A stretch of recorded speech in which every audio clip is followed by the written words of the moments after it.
दोस्तों, हम और आप यही जानते हैं कि सिलाई मशीन से कपड़े सिले जाते हैं, यानी कि स्टिचिंग की जाती है। पर आज मैं आपको एक ऐसा तरीका बताने वाला हूं जिससे आप घर बैठे सिलाई मशीन से अपनी कैंची में धार लगा सकते हैं।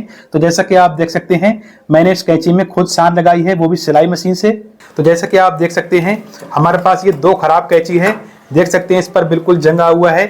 ये देखिए बिल्कुल पुरानी कैंची है और ये बाहर पानी में पड़ी थी। तो आज हम आपको इस कैंची पर सिलाई मशीन से धार लगाना बताएंगे। और जैसा कि आप देख सकते हैं, हमारे पास एक कैंची और है, तो ये भी बिल्कुल खराब है। ये देखें, जैसे कि हमारे पास ये खराब कैंची है, तो पहले हम आपको दिखाना चाहेंगे। तो देखिए कपड़ा बिल्कुल भी नहीं काट रही है, ये देखें। तो इसके लिए हमने डबल साइड टेप लिया है। ये टेप दोनों साइड से चिपक जाता है। तो इस टेप का कैसे यूज करना है वो हम आपको आगे बताते हैं। और उसके बाद हमने रेग मार लिया है, ये देखें। तो ये भी मार्केट में बहुत ही आसानी से मिल जाता है। तो इसके लिए सबसे पहले हमने क्या करना है, इसमें से 2 पीस कट करने हैं।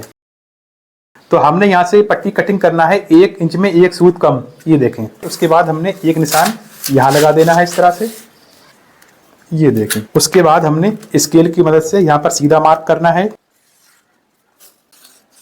ये देखें। फिर हमने इस निशान के बराबर से एक निशान और लगाना है 1 इंच में 1 सूत कम, 1 इंच में 1 इंच माइनस करेंगे। उसके बाद हमने यहाँ से चौक से मार्क करना है। फिर हमने इन्हीं निशान से रेग मार्क को कट कर लेना है। पर ध्यान रखना है, आपने पुरानी खराब कैंची से ही कट करना है, आपने न्यू कैंची नहीं लेना है, नहीं तो उसकी धार खराब हो जाएगी। तो इस तरह से हमने दोनों पट्टियों को कट कर लेना है।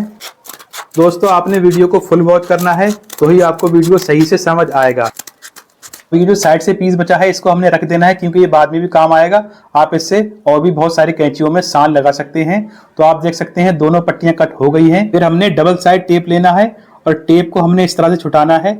और उसके बाद हमने मशीन के व्हील के बीच सेंटर में इस तरह से रखना है और हमने इसको इस तरह से प्रेस करना है। तो ध्यान रखना है, टेप की चिपकने वाली साइड नीचे रहनी चाहिए, क्योंकि ये टेप दोनों साइड से चिपकता है। उसके बाद हमने यहाँ बिल्कुल बराबर से कट करना है, टेप ऊपर नीचे नहीं चढ़ना चाहिए। उसके बाद इस टेप के ऊपर जो पन्नी होती है ना, तो इस पट्टी को हमने छुटा देना है। तो ये पन्नी बहुत ही आराम से आसानी के साथ छूट जाती है। अब देखिए ये ऊपर से चिपकने वाली साइड आ चुकी है। यहाँ पर आपने ध्यान रखना है कि जो ज्वाइंट होता है, तो इस ज्वाइंट के ऊपर से हमने रेगमाल को इस तरह से रखना है। और ध्यान रखना है, ये जो पट्टी है ना ऊपर वाली, तो ये पट्टी व्हील के बीच सेंटर में होना चाहिए और आपने कुछ इस तरह से प्रेस करते जाना है, यानी कि दबाते जाना है।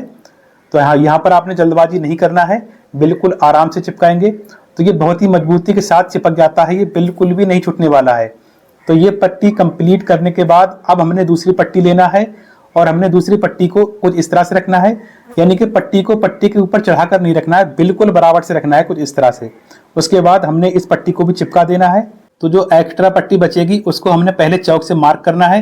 तो ये मार्क बिल्कुल बराबर से लगाएंगे, पट्टी के ऊपर पट्टी चढ़ना नहीं चाहिए, बिल्कुल बराबर से आना चाहिए। फिर दोबारा से हमने सही से दबा देना है ताकि यहाँ से पट्टी छूटने ना पाए।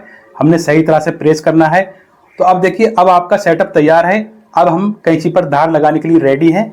फिर हमने कैंची लेना है और यहाँ पर आपने समझना होगा, ये जो कैंची का हैंडल होता है ना, तो ये हैंडल हमने इधर की ओर रखना है। उसके बाद हमने मशीन का व्हील अपनी ओर को चलाना है, कुछ इस तरह से।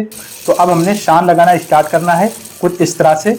ये देखें दोस्तों, तो आप देख सकते हैं कितनी आसानी से यहाँ पर शान लगना शुरू हो गई है। तो यहाँ पर आपने कैंची को थोड़ा नीचे दबा कर रखना है। उसके बाद अब मैं आपको दिखाना चाहूँगा, तो देखिए कितनी लाइट आ चुकी है, ये देखें। उसके बाद हमने फिर से स्टार्ट रखना है, ये देखें। तो दोस्तों, अगर आपको हमारा वीडियो थोड़ा सा ही पसंद आता हो तो वीडियो को लाइक करके शेयर भी कर देना। अगर आप ऐसे ही और भी इंटरेस्टिंग वीडियो देखना चाहते हैं, आप हमारे चैनल को अभी सब्सक्राइब कर सकते हैं। हमने सेम इसी तरह से दूसरी साइड में शान लगाना है। दोस्तों, आप लोग इस वीडियो को एंड तक देखें, कट करके ना देखें, क्योंकि अगर आपने वीडियो कट किया तो आपको वीडियो समझ नहीं आएगा और आपकी कैंची में सही से धार भी नहीं लग पाएगी। तो एक बार अगर आपने सेटअप कर लिया तो आप एक बार में बहुत सारी कैंची में धार लगा सकते हैं। उसके बाद देखिए, हमने खड़ी साइड में धार लगाना है, कुछ इस तरह से कैंची को रखेंगे। अब हमने हैंडल बाहर कर देना है और इस तरह से पकड़ना है, ये देखें। तो यहाँ पर आपने कैंची को थोड़ा प्रेस करके रखना है। उसके बाद देखिए, अब कैंची थोड़ी गर्म पड़ने लगी है, तो हमने कोई भी गत्ता पेपर ले लेना है और नोक पर इस तरह से रखेंगे, ये देखें। आप देख सकते हैं कैंची कितनी लाइट मार रही है, कितने अच्छे से शान लग चुकी है, ये देखें। उसके बाद दूसरी साइड में हमने खड़ी धार लगाना है, कुछ इस तरह से। तो आप देखिए हैंडल बाहर की ओर जा चुका है। तो आपने इन्हीं चीज़ों का ध्यान रखना है, कब हैंडल को बाहर रखना है और कब हैंडल को अंदर वाली साइड में रखना है। उसके बाद फाइनली आप देख सकते हैं कैंची में अच्छे से शान लग चुकी है। अब मैं आपको कपड़ा कटिंग करके दिखाऊंगा, उससे पहले आपने यहाँ पर समझना होगा। पहले तो हमने इस पर ऑयलिंग कर लेनी है, यानी कि तेल डाल लेना है। फिर उसके बाद आपने कपड़ा कटिंग करने से पहले एक पेपर लेना है और पेपर के ऊपर आपने कुछ इस तरह से करीब 3-4 मिनट तक कैंची को चलाना होगा। इससे क्या होगा, धार चिकनी हो जाएगी और काफी टाइम तक टिकेगी और धार जल्दी खराब भी नहीं होगी।